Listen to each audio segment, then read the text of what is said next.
What's good, e-bikers? You know, most cargo e-bikes are kind of dull. They're boring, utilitarian looking. This e-bike is different though. This is the AMZ Wildlife. It's a new brand on the channel. It has clean lines, aggressive tires. It's the best styling I've seen on a cargo e-bike in quite a while. It's next on Crisscross. Let's go.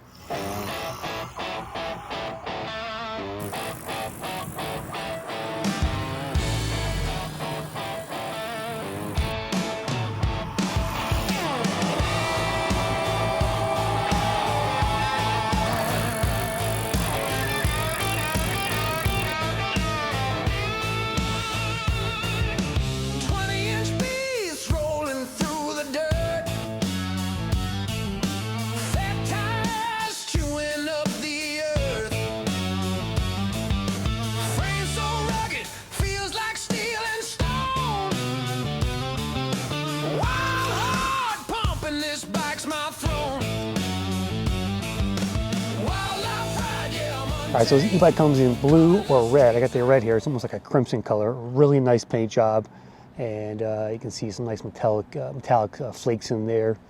It is $15.99. It's on sale right now. A new brand here. So they make a lot of gravel e-bikes, and when they contacted me, I looked at their lineup and said, I'm not really a gravel e-bike guy, but I saw the fat tire here, and I said, yes, give me this Wildlife here because it is the coolest looking cargo e-bike. Again, I've seen it on the market in quite a while. Now let's take a look at the racks you get here. You get two racks here, and this is a front rack here. This is 13 by 14 as far as the width and length goes. And you can see here it's mounted to the front of the frame here with two bolts inside those, inside this frame here, external frame, essentially this housing that keeps on that front rack. Biggest front rack I've seen on an e-bike. I really like this setup here. It just looks nice. It's tight. It was pretty easy to bolt those on there. The light comes down underneath, as you can see.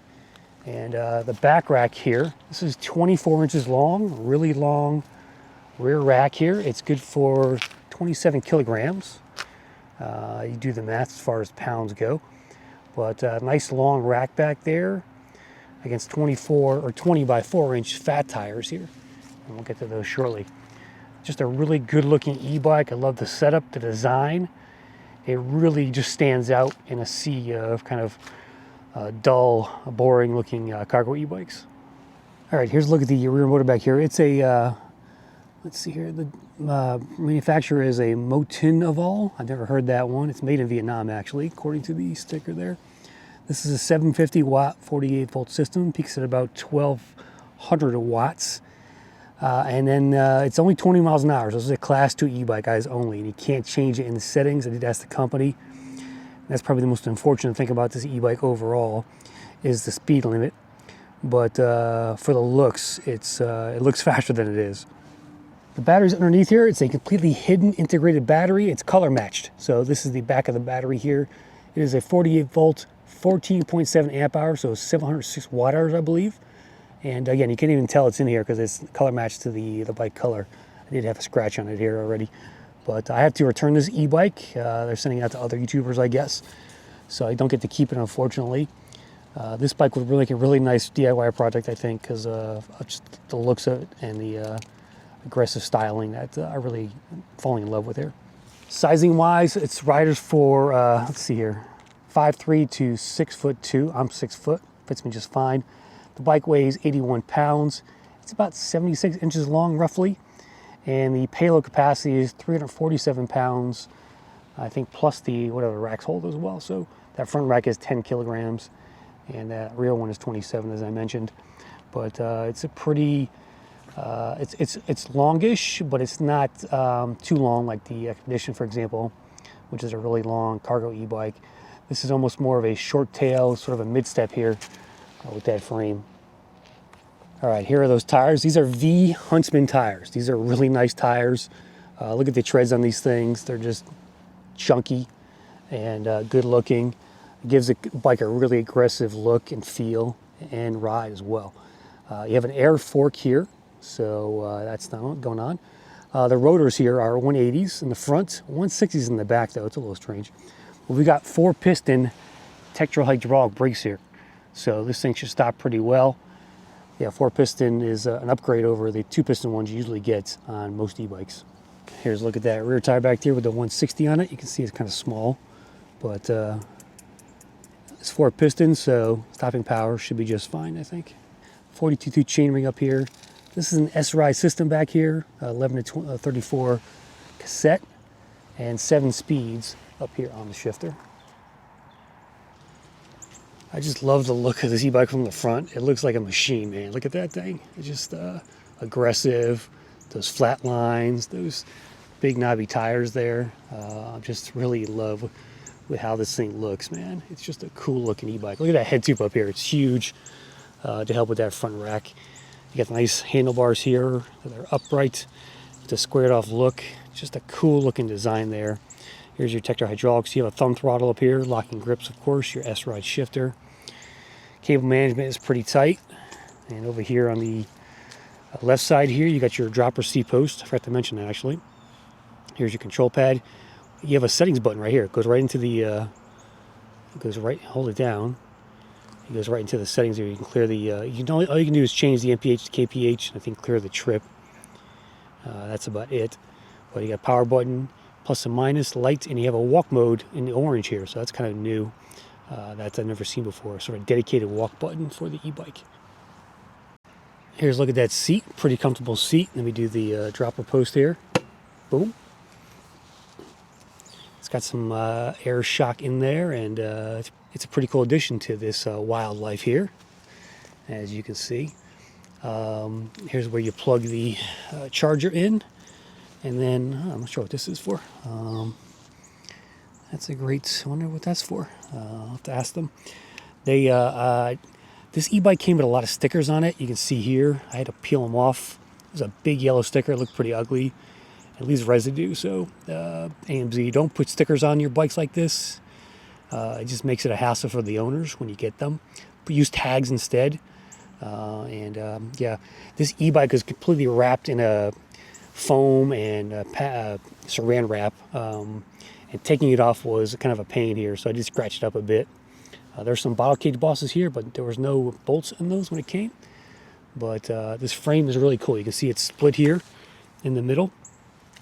And I guess it's one frame size, 17.5 inch, if you were looking at it. But just an awesome looking frame. Comes in blue as well. And really love the look of this e-bike. If we look at the display here, you have a kind of a black and white, or it's like white and blue actually. You got your bars up here with your percentages, speed, power, and just basic information here. You have Eco, Normal, Sport, Turbo, and then Smart. Now, I'm not sure what Smart means, and I couldn't find it in the manual either. So those are your 5 levels of assist. And again, it is a cadence sensor, torque sensor e-bike, so the more power you give those pedals, the faster you go. Here's a look at me. I'm a 6-foot guy getting on the bike. You have to flip that center stand down. And I feel pretty comfortable on this. I get pretty good extension on the pedals. And pretty good riding position. Here's how that rear motor sounds. It has a kind of a low drone to it.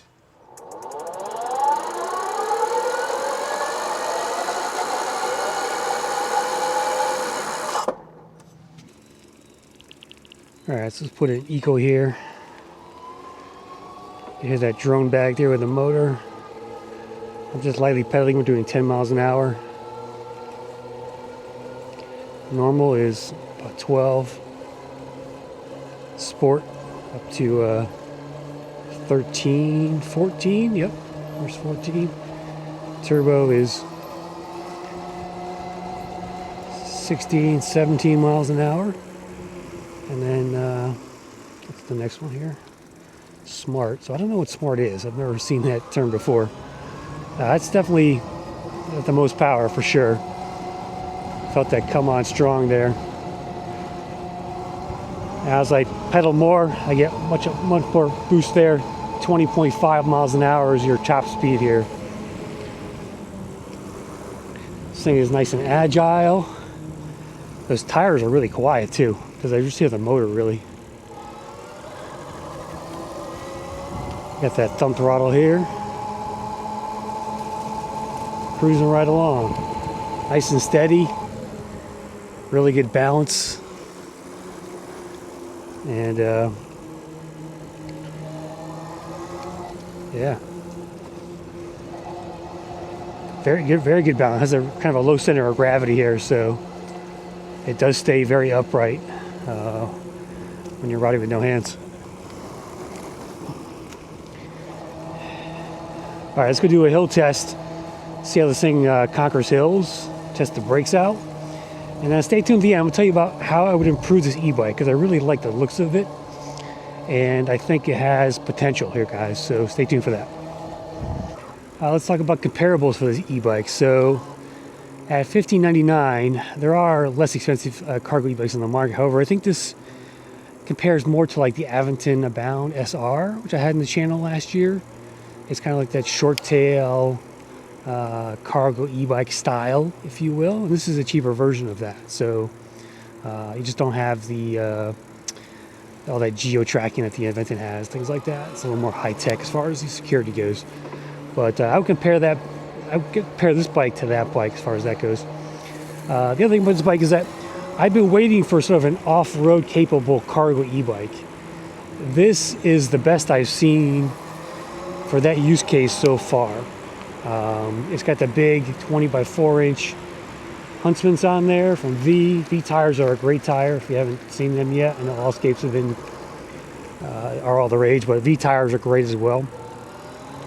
So there's definitely should be people who want an off-road capable cargo e-bike, and I really like this application here on this AMZ Wildlife.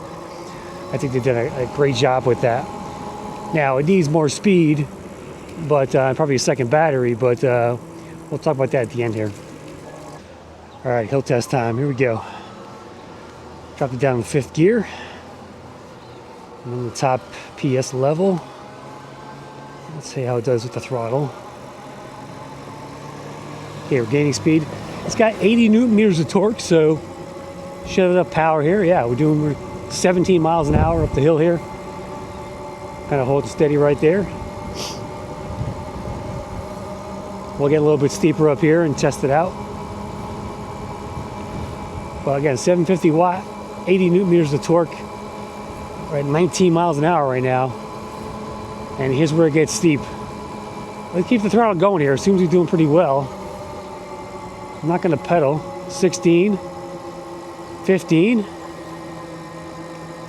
Okay, here comes the steeper part. 14, 13.4. Wow, not bad at all.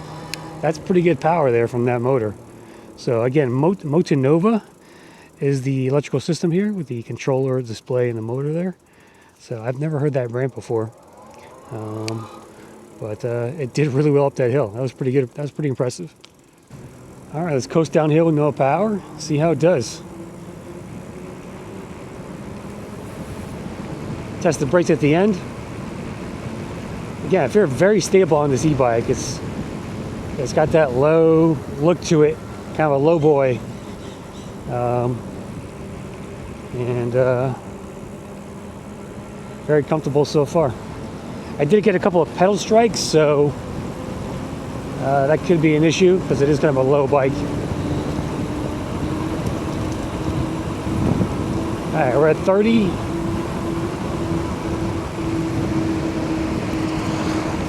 Got a car up here. Let me tap those brakes a little bit so we don't run into it. And at the driveway here, we're gonna hit the brakes. Whoa, nice slide there. It's probably because it's a wet road, but they grip pretty good. When it comes to crossing the street here, the throttle's got some pretty good pickup to it, so try it out here. Kind of kicks in there. Pretty confident doing something like that with that throttle. That's what the throttle's good for, is crossing streets like that. If you try to pedal crossing the street, it's too slow. So that's why the throttle is always your best choice there from a safety perspective. All right, so there it is. So how we make this bike better? So they should definitely think about putting a second battery on here. You've got this space right here. that would be perfect for a second battery. And I would think that would be a good way to iterate on this e-bike here. Put a second battery here, get more range out of it. It should be a pretty good range with that 15 amp hour or 14.7. I would say at least 40 miles in the lower assist levels there. That would be the first thing I'd do. Next thing is the speed, of course. Not going 28 is going to be a deal breaker for a lot of riders out there. So I would definitely put it into a class 3 mode. Not sure why they spec'd it out like that, but American riders like 28 miles an hour, guys. If you're an e-bike company watching this, it's got to go 28, or at least have the ability to go 28. You know, you can lock it down and let us change it in the settings. But class 3 e-bikes are legal in the United States, so just make them all class 3 or class 2. And, you know, let us have those bikes. That's what we want out there. The couple of pedal strikes there going around corners, so you got to watch that. That's an issue. But other than that, I'm just in love with the frame of this thing. Just a gorgeous looking frame, 6061 aluminum there, and top-notch design job just from the aesthetics perspective here. So it definitely needs some work on the performance area of the e-bike, but for their first try, I give them a thumbs up here. And if you're looking for a nice little utility bike that looks great, then check out this wildlife from AMZcycle, guys. Link in the description. Thanks for watching. See you on the next one.